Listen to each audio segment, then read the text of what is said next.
E vi outro anjo voar pelo meio do céu, tendo consigo o Evangelho eterno, para o proclamar aos que habitam sobre a terra, e a toda nação, e tribo, língua e povos, dizendo com grande voz: Temei a Deus e dai-lhe glória, pois é vinda a hora do seu juízo.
O que quer dizer essa mensagem?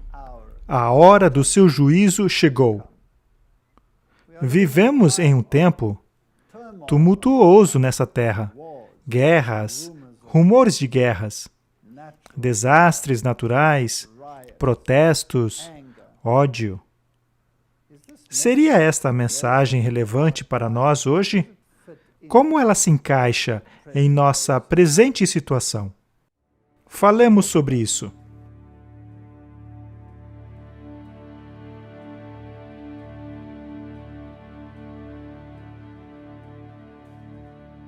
Que história espetacular! João estava lá na ilha de Patmos, preso a um ambiente árido e hostil. Nós também vivemos em situação semelhante. Também vivemos em um mundo árido e hostil. E lá ele recebeu a visão. Eu imagino o que passou pela mente dele ao contemplar ciclo após ciclo de eventos contínuos e históricos. E após tudo aquilo, ele presencia a última batalha entre o bem e o mal. Se voltarmos um pouco antes de Apocalipse 14, ali no capítulo 13 e no capítulo 12, e até mesmo no capítulo 11, vemos a descrição deste grande clímax histórico. Vemos bestas surgirem do fundo do abismo, do mar e até mesmo da terra. E ao consultarmos Daniel, vemos que estas bestas são reinos. 4 bestas são mencionadas em Daniel capítulo 7. No total, as bestas têm 7 cabeças. A primeira besta que ele vê possui uma cabeça, que é Babilônia. Chegando então na era da Medo-Pérsia, vemos que o urso, que erguia um de seus lados, também tinha apenas uma cabeça. E ao chegarmos no período grego, temos o leopardo, que tinha 4 cabeças, pois o Império Grego foi dividido em 4 após a morte de Alexandre o Grande. O império teve que ser controlado por seus 4 grandes generais. Então chegamos à besta terrível que tinha 10 chifres e uma cabeça. E também encontramos essa besta conglomerada em Apocalipse 13, em que uma besta surge do mar, que tinha 7 cabeças. Este é o número das cabeças que encontramos em Daniel capítulo 7. A primeira besta tinha uma cabeça, a segunda uma também, a próxima 4 e a próxima uma, dando um total de 7. Os 10 chifres denotam que é uma besta conglomerada. Isso também nos revela algo sobre esse último poder, que haveria de confrontar o Evangelho eterno de Deus. Este último poder é um sistema político-religioso. Ele tem componentes babilônicos, pois fala com a boca do leão. Tem elementos Medo-Pérsia. Ergueu-se sobre o pé da Medo-Pérsia, pois possuía os pés de urso. E os reformadores identificaram esse sistema como Roma. Viram que esse sistema tem elementos babilônicos. Ele possuía o aspecto da adoração da mãe do filho, que teve origem na grande Semíramis e seu filho Tamuz. Isto faz parte da história da Babilônia. E então veio o mitraísmo da Medo-Pérsia, o sistema adorador do sol, e cuja estrutura foi firmado. É por isso que o sistema se firma nestes pés. Mitra era a unha e carne do sistema de adoração romano. Ele também foi incorporado neste sistema. E o corpo era de leopardo. Este é o componente grego, a filosofia grega, a filosofia da lei natural, ao invés da filosofia da moralidade pregada pela Bíblia. Todos estes elementos se contrapõem àquilo que a Bíblia ensina sobre salvação em Cristo e em Cristo apenas. E então temos os 10 chifres, que estavam na 4ª besta, e este é o elemento romano, e havia coroas nos chifres, o que significa que Roma reinou nas porções quebradas do Império Romano, os estados europeus, as nações bárbaras. Veio então o chifre pequeno, que acabou se sobressaindo sobre os seus companheiros, reinando sobre os seus compatriotas. E este poder blasfemador, encontra eco no chifre pequeno, que também é blasfemador. Esse poder perseguidor que perseguiu os santos. Isso nos leva de volta à história dos valdenses, que eram cristãos que guardavam o sábado, que tinham a palavra de Deus como princípio, e foram massacrados nos vales de Piemont, assim como os albigenses, cujo movimento reformador foi perseguido e destruído. Temos também os huguenotes, que foram obliterados na França. E o que dizer dos holandeses, que fugiram para o sul da África, para colonizar aquela região?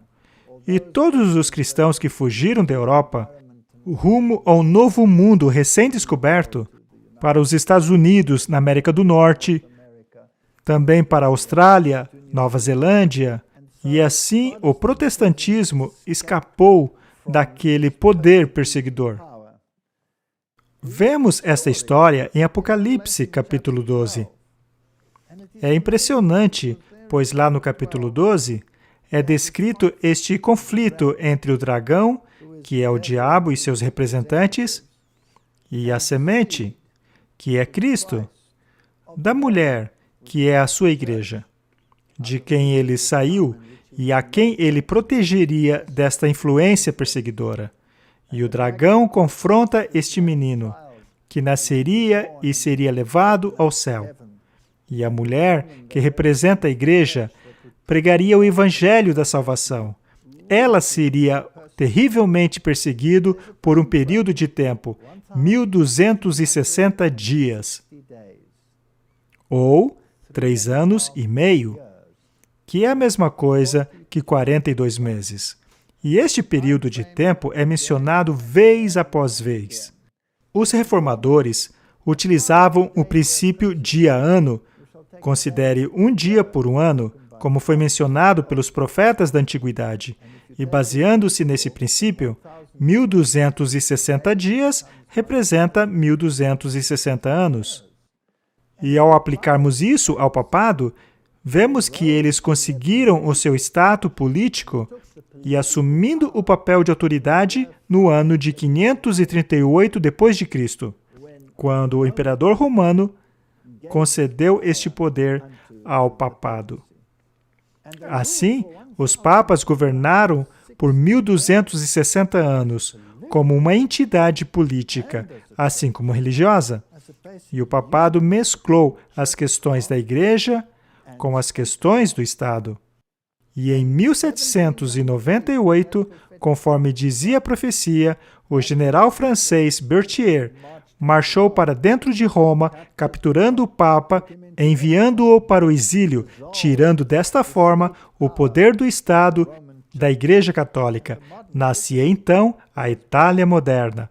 Acontece que a Bíblia diz que esse poder surgiria de novo. Então, essa besta, essa entidade política que tinha recebido a ferida mortal, que havia desaparecido da história como uma entidade política, em 1798, quando isso aconteceu, segundo a história, algum tempo depois, em 1929, este poder foi-lhe devolvido. Assim, ela reviveu como besta. É como uma contrafação de Cristo. Cristo também recebeu uma ferida mortal, e morreu, e ressuscitou. Então, temos uma contrafação aqui, pois a besta morreu e ressuscitou, e recebeu o seu poder de Estado novamente. E a Bíblia nos diz que todo mundo se maravilharia após este poder. Isso significa que o mundo abraçaria o seu ideal. E a sua mentalidade é uma mentalidade que existe desde a introdução do pecado. É a mentalidade de Caim, ou seja, eu satisfarei as exigências da minha salvação por meio de minha própria obra. E assim, Apocalipse 12 descreve este conflito entre estes dois poderes, o dragão e as suas forças, e a semente da mulher, Jesus e suas forças. E vemos que a besta de Apocalipse 13 recebe o seu poder do dragão. Portanto, esta guerra, descrita em Apocalipse capítulo 12, acabou por se esmaecer depois dos 1.260 anos.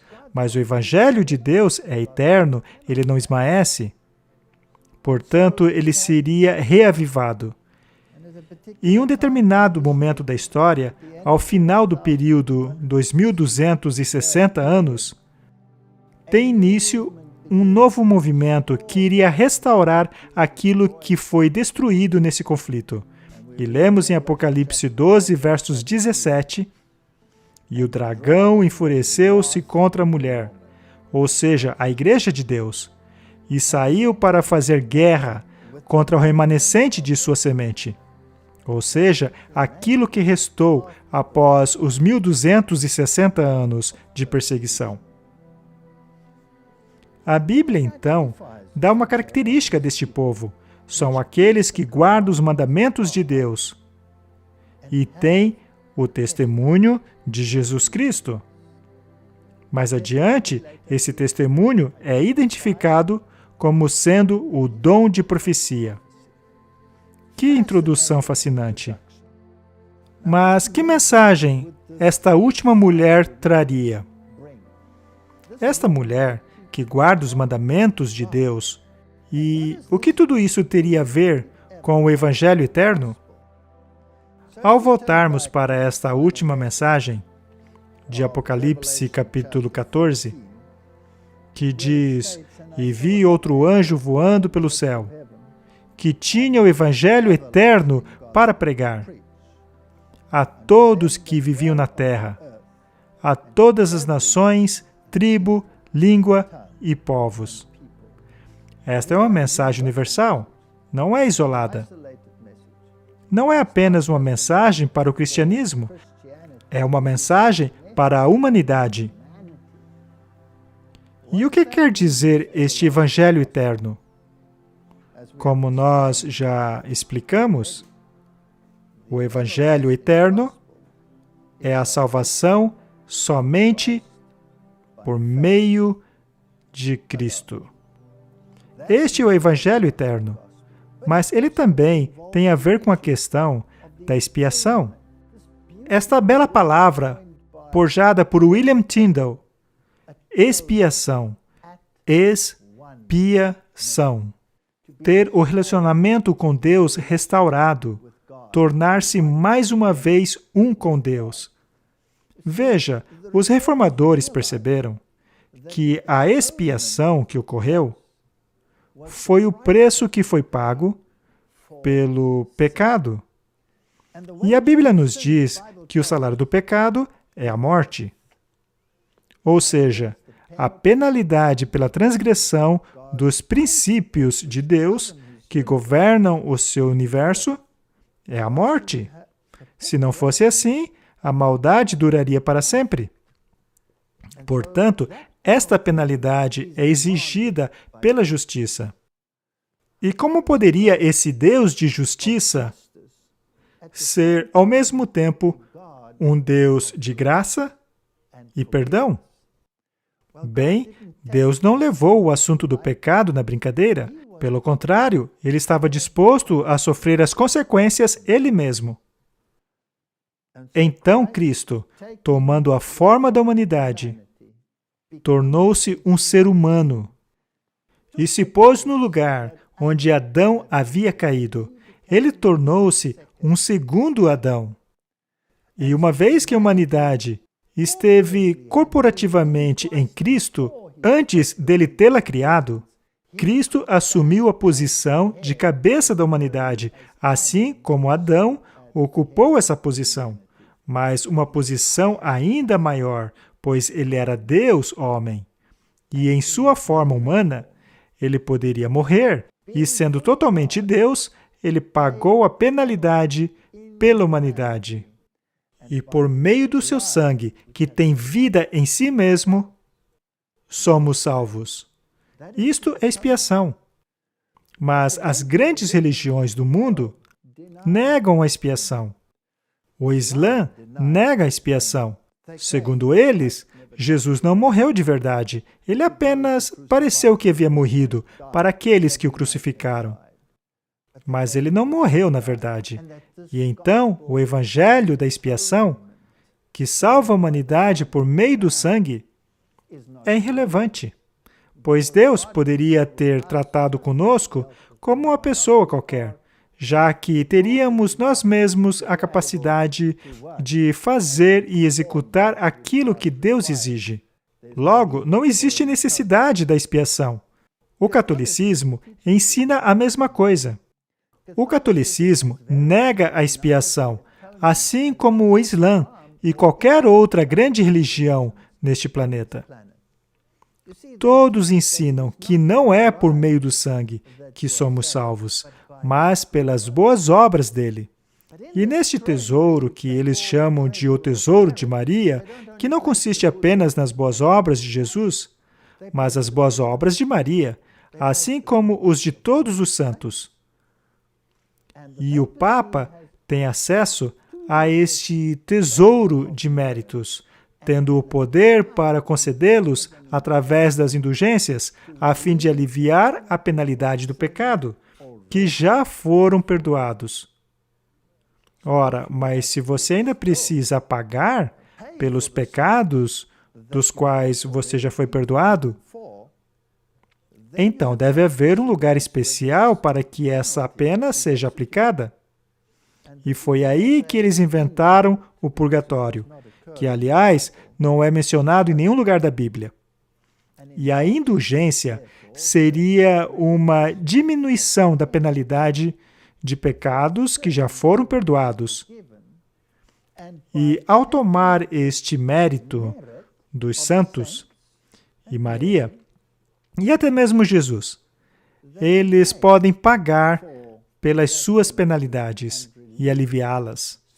E o doador do alívio é o sucessor de Pedro, e não Cristo, já que Cristo teria dado essa tarefa à igreja.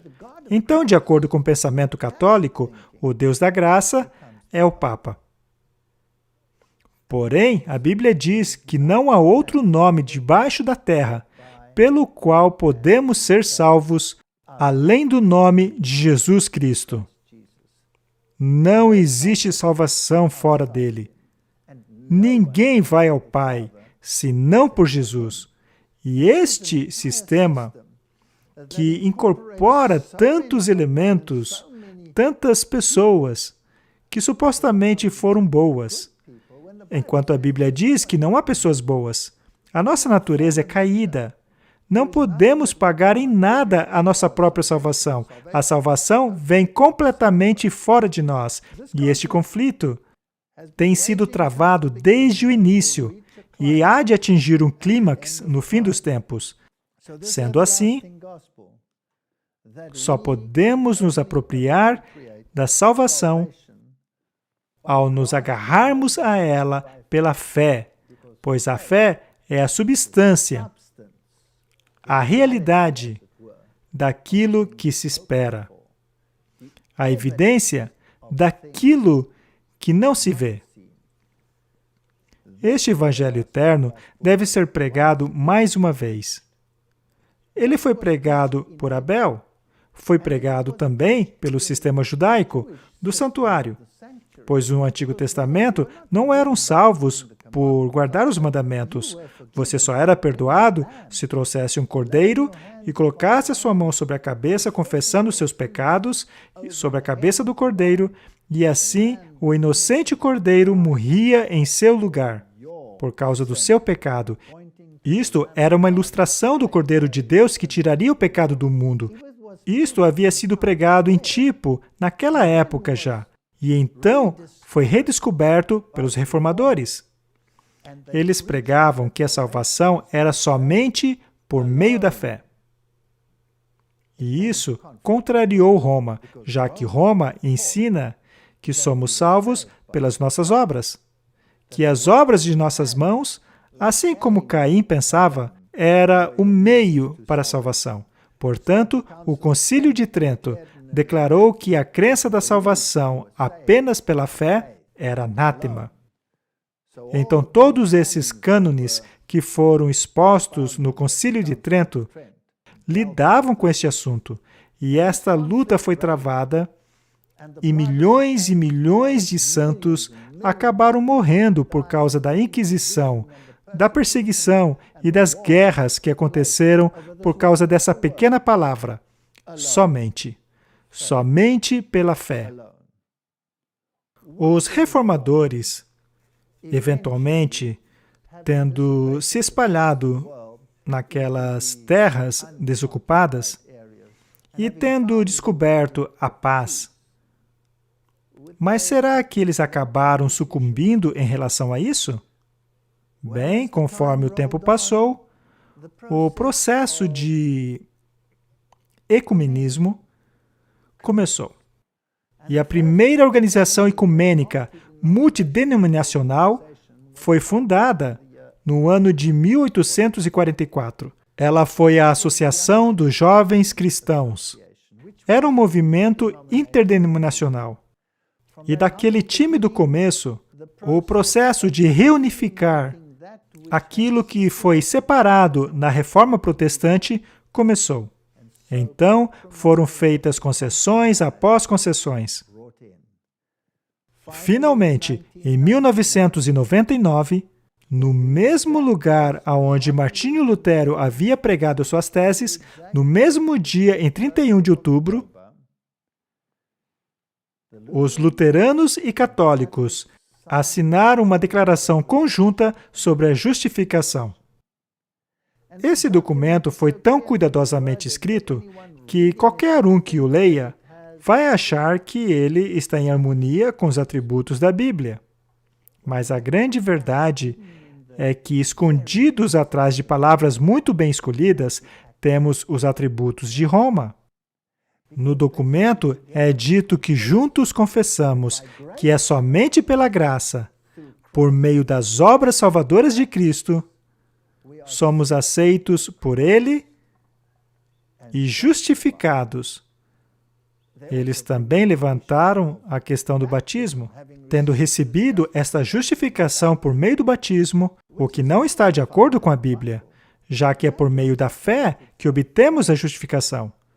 Portanto, dizer somente pela graça não é a mesma coisa que somente pela fé. De acordo com o pensamento católico, a graça é oferecida através da sucessão apostólica, quando estes dão uma indulgência. Foi isso que o Papa Francisco fez quando concedeu indulgências a todos aqueles que seguissem o seu Twitter. Será então que apenas aqueles que têm um smartphone têm condição de receber o alívio da punição por pecados já perdoados?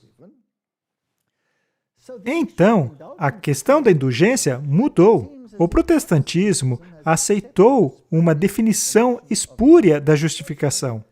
Lá também é dito que somos salvos pelas obras salvadoras e não pelo sangue do Cordeiro. Esta é a essência da expiação. A Bíblia diz que sem derramamento de sangue não há perdão de pecados. Isto nos leva à questão da lei e da graça. Por que Jesus teve que morrer? Por que Jesus não nos redimiu do mal deste mundo através somente de suas boas obras? Veja, a lei de Deus é a norma da justiça, é a base e fundamento de seu governo. E essa lei é eterna. Todos os reformadores concordavam com isso. Todos concordavam que a lei era um bastião eterno contra o pecado. Martinho Lutero proclamou isso.